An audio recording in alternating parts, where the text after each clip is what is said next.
Okay, we are going to move on to our final section for the night. It's on this big question of how do differences in body weight play a role in choosing shoes?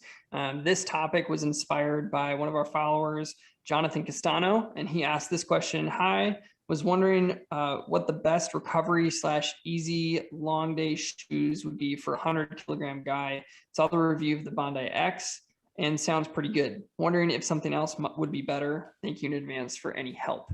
And so he's obviously asking about some specific shoes, but let's start with the global question of what do we know and how do we think about body weight influencing shoe choice? And then we'll go into a specific question. This is a super interesting question because it's not, you would think, oh, bigger person, you need more cushioning. That's not what we've seen clinically and definitely not what the research is showing. There is actually some evidence that lighter, skinnier runners can benefit from a little bit more cushioning. There's some evidence to suggest that. But when it comes to heavier runners, a heavier or more cushioned shoe doesn't necessarily keep you more injury free. And they keep looking at this and they keep coming up with nothing on that. Again, like I said, there's some early evidence to suggest that lighter runners can benefit from more cushioning. In terms of potentially reducing running related injuries, but it's still a little bit out there. But bigger runners, it depends on your mechanics. It depends on you. What do you guys think? Yeah, I think this whole comfort factor is huge. I mean, no matter what weight the individual is or their biomechanics when they run, these foams are going to decompress. They're going to respond. It's a shoe and it's a tool, like we keep saying. I think you kind of just have to find what works for you. I mean, if your feet swell a lot, if your feet collapse, I don't know, like whatever works for you. I know someone who's a large frame and they run Ultra Escalantes and they love them. You know, you would think like, oh, well, it's a low stack and it's real wide and it's not whatever, you know, I think it's just, it's comfort dependent. I mean, obviously everyone's gonna have their own individual characteristics and maybe some don't have the greatest proprioception and don't like those high stack shoes anyways because they can't feel the ground underneath them. That's not going to do anyone any good. If with the added stack, if you can't process where you even are in space.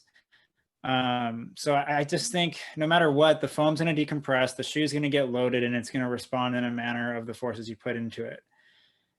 Outside of that, it's going to be your own individual mechanics and what works best for you. I have a hard time. I'm very reluctant to give a specific answer or recommendation for that. I totally agree with David that comfort is going to be the most important thing. I think that's for any runner and not just someone who has a higher body weight.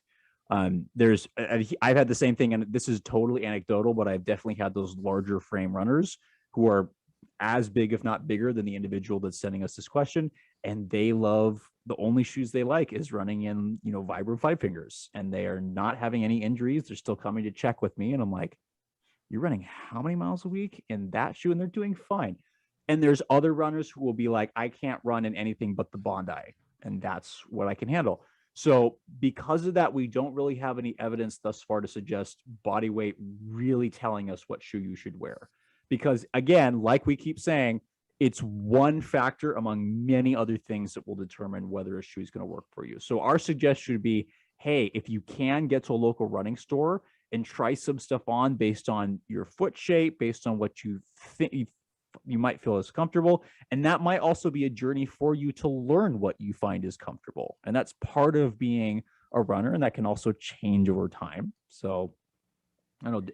And have an open mind to try different shoes that aren't just handed to you.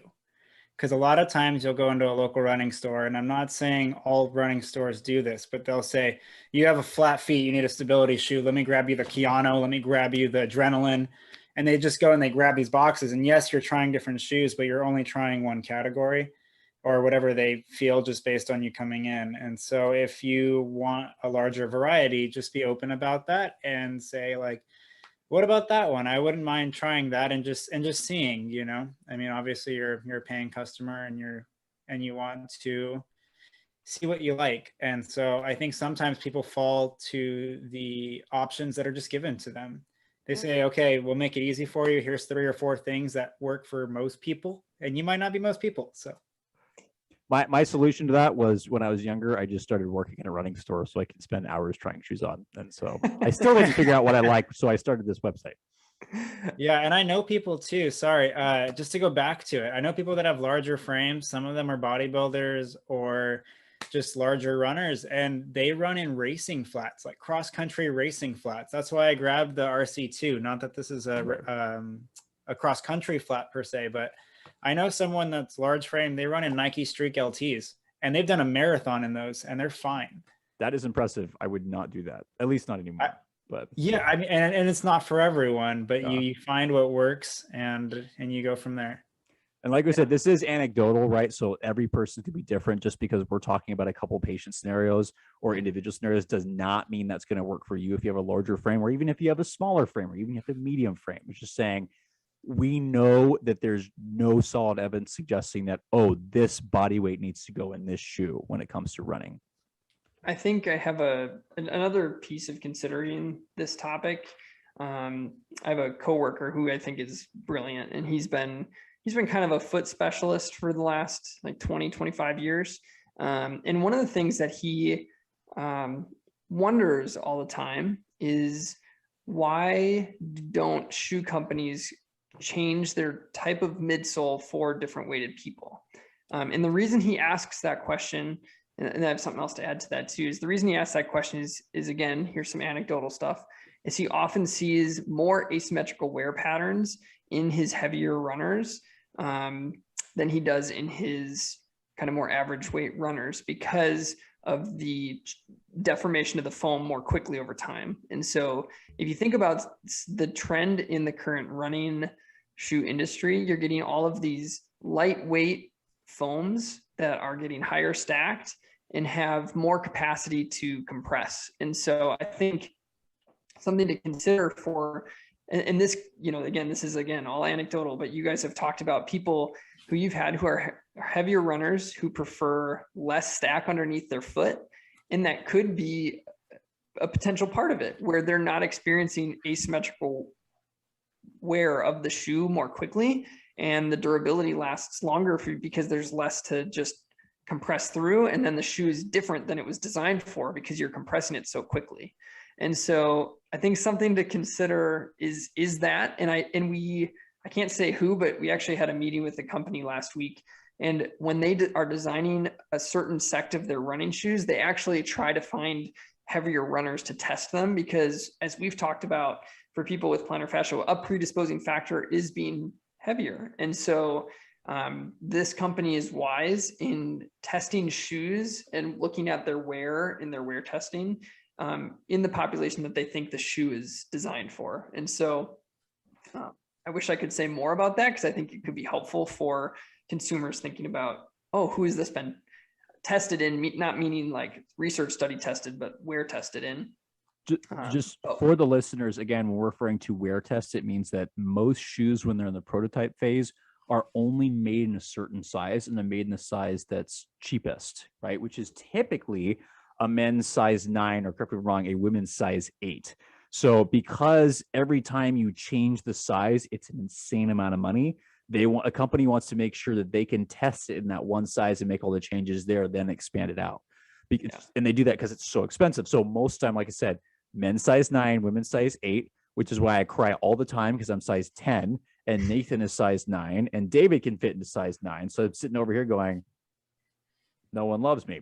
I'm just kidding. But this company has actually expanded, was doing size testing in size 10 and a half, size 11, which is like almost unheard of, right? It's pretty standard in the industry to do 9. But to do this, the reason they're looking at that is, like Nathan said, they're going, what we're looking at in size 9 is not necessarily relating to what we're seeing with a larger foot size or a larger runner, right? In size 10 and a half, 11. So that's why they're doing that. And it's impressive. We can't say who it is or address this, but it's expensive. So they care. It's worth doing, because as Nathan said, different body weights are going to deform shoes differently. We just don't have the evidence to make really good recommendations based on that, because there's so many other factors that affect how somebody interacts with the shoe, which is why, again, our suggestion is comfort, because there's a lot of good evidence on that. And we see that clinically as well. If a shoe's not comfortable, you're not going to want to wear it. So, right. So I think for me, in that kind of last caveat about potential early wear to shoes, I think that's where, you know, this person was asking specifically about the Bondi X. That's a really soft shoe. And I've actually noticed changes in like how the foam feels after even 25 miles. I started feeling that difference. And so, you know, that might end up not being the best option because it might wear out more quickly and not keep its structure. Whereas like the original Bondi is more of a firmer high stack shoe, which might be why some people have more luck with it. Right? It is more firm, right? I'm not making yeah, that. in my You guys looked experience. at me weird. I mean, from what I remember, it's pretty firm, but it's very protective. I mean, it's kind of like that firm protective where it's like you got a lot of stack, plenty of protection. I remember my proprioception was whacked out for the first few weeks. But yes, it was a firmer ride rocker type feel. It's not squishy soft though. No.